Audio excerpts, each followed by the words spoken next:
各位大家好，我係黃國成博士，係周大福教育集團幼兒教育學術總監，亦都係維多利亞教育機構學術顧問。好多謝大家收睇由我哋 EduMakers 同埋誠品書店同埋林秋月女士一齊合作嘅童書同讀閱讀系列。誠品書店一直以嚟都致力推動閱讀文化。秋月嗱，我知道咧，你亦都係誠品書店兒童圖書嘅義務顧問喎，咁同埋你亦都咧走入呢個前線，去到好多學校啦，嚟到去訓練啲家長義工，令到啲家長識得點樣同小朋友咧一齊去互動嘅。我除咗咧係同小朋友講故事之外，我仲會係教家長咧係講故事嘅技巧。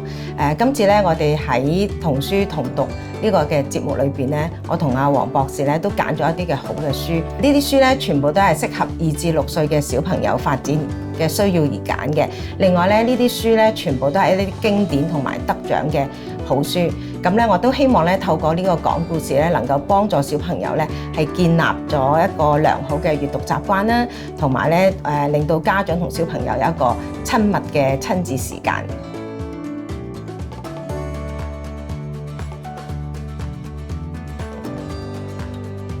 講呢個議題之前咧，咁大家留意下我哋台面咧有啲嘅圖畫書嘅喎。咁圖畫書咧其實就係透過圖畫同埋文字嚟到去講故事。但係一個好細嘅小朋友，其實佢唔識得睇呢個文字嘅喎。咁所以佢哋就需要咧大人嚟到去協助啦。所以親子共讀係咩意思咧？就係大人同小朋友咧就係一齊做啲咩咧？一齊去睇一本圖書。喺個過程入邊咧就係咧家長咧就會用呢個開頭嘅時候咧就用呢個口語嚟到去講解呢個圖畫，令到咧小朋友咧慢慢咁樣咧去代入呢個故事入面啦。然之後再遲啲嘅時候咧，家長咧就可能咧就將小朋友視線咧就係集中喺咧嗰個圖書入邊嘅文字。咁呢個咧就係一個親子共讀嘅簡單嘅定義。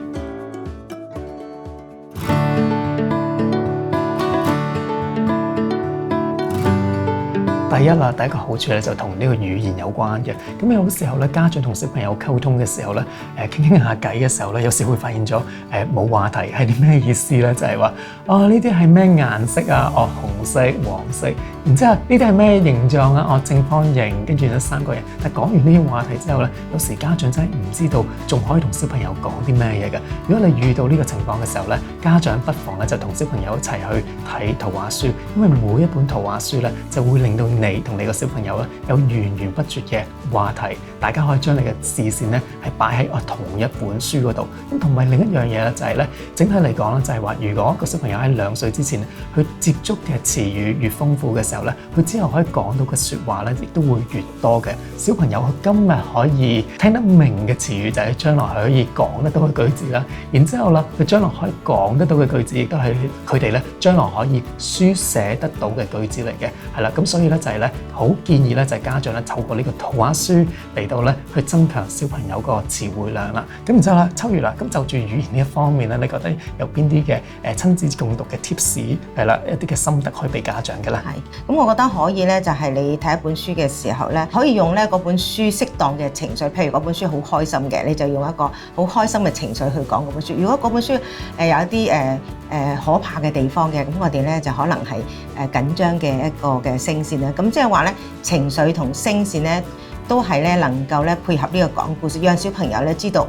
原來呢個即係呢本書係帶緊呢個情緒咧，帶緊呢個語言，亦都可以幫助佢語言嘅發展啦。另外咧就係最好能夠咧就係有啲完整嘅句子啦，然後咧就係讓小朋友重複你嘅説話咁樣樣啦，或者重複你講嗰個嘅即係故事咁樣樣，咁咧就會令到小朋友其實語言嘅發展都係模仿大人嘅説話嚟到去幫助佢嘅。咁我覺得用呢種嘅方式咧，其實係會有好大嘅幫助咁樣樣。係啦，咁同埋一啲嘅重點詞彙咧，其實家長咧係不妨可以重複幾次嘅喎，係啦，12次到啦。因為研究發現咧，就係一啲好重要嘅詞彙，如果你想小朋友記得嘅時候咧，其實你真係要重複大概12次到。咁但係重複12次係咩意思咧？係咪話猴子12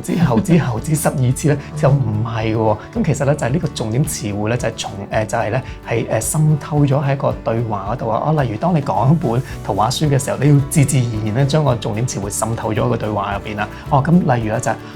呢個故事入邊，咦我見到隻猴子喎，猴子而家做緊啲咩嘢啊？猴子喺度爬樹，爬下樹嘅時候，猴子覺得好肚餓咯喎，於是佢想食啲嘢。猴子食啲咩嘢？哦，佢想食呢個香蕉，但食下嘅時候覺得好口渴啊，可以飲啲咩嘢咧？嗱，當你同小朋友有呢個對話嘅時候咧，小朋友就會自然咁樣咧聽呢個猴子呢個詞彙咧好多次啦。咁呢個就係咧喺語言方面嘅我哋一啲嘅心得啦。咁然之後啦，咁親子共讀咧其實仲有其他嘅好處喎。第二個好處咧，咁就同呢個認知方面有關嘅喎。咁喺認知嗰個層面嚟講咧，就係開頭嘅時候咧，小朋友好細嘅時候咧，佢見到呢個圖畫嘅時候咧，其實佢對圖畫有個好初步嘅理解，但其實有時唔係好知道個圖畫入邊咧發生緊啲咩事情嘅。咁所以啦，當家長同小朋友進行呢個親子共讀嘅時候咧，當家長去講嗰個圖畫嘅內容嘅時候咧，家長會發現咗小朋友好似突然之間嘅嘢通咗，小朋友知道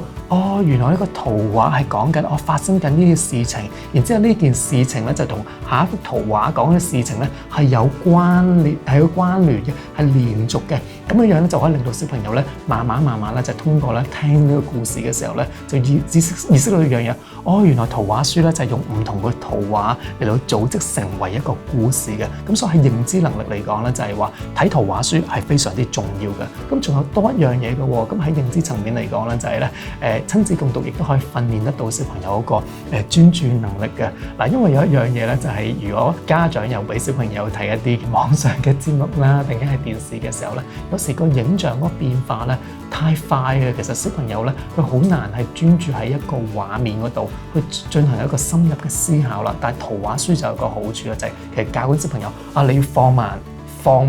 係啦，就專注喺呢個畫面入邊去睇下就係咦你見到有啲咩嘢啊？咁同埋有咩事情發生？認知上面咧我哋可以諗到咧就係如果我哋揾一啲圖畫書咧，佢係同一啲生活性有關嘅，譬如頭先佢提到可能係喺裏邊有車啊，或者係原來車或者汽車或者地鐵呢個字同你講嘅同個圖畫其實咧係會有一種嘅關聯性嘅。咁呢個都係一個除咗係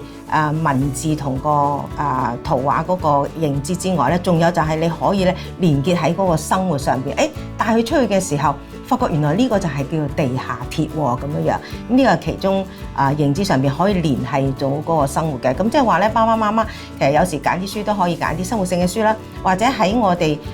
帶出去嘅時候咧，可以咧聯想起或者同小朋友傾偈嘅時候，咦，我哋有本書睇過呢個地下鐵喎，我哋而家咧去坐下地下鐵，咁佢就好容易咧就會連起，原來地下鐵就係實際係咁樣，書係咁，説話係咁講，文字係咁樣，咁佢就好容易即係連起去咁樣咯。咁然之後啦，咁講完咧頭先呢個認知方面嘅優點之後咧，咁其實咧親子共讀咧仲有其他嘅優點㗎。咁喺情感上面嚟講咧，就係其實咧當父母咧同小朋友一齊去睇圖書嘅時候咧，喺嗰半個小時入邊咧，就係點樣咧？大家好溫馨咁樣一齊睇圖書嘅時候咧，其實小朋友係感受得到父母嘅愛嘅關懷。其實嗰一刻咧，其實佢哋係覺得好溫暖嘅，係啦。咁其實整體嚟講就係，如果咧就係你同小朋友咧就係講圖書講得多嘅時候咧，其實個小朋友咧嗰個自信啊、安全感都係會大啲。咁大家咧不妨試多啲啦。最後啊，做多一個優點嘅話，就係同呢個小朋友嘅喜好有關嘅，就係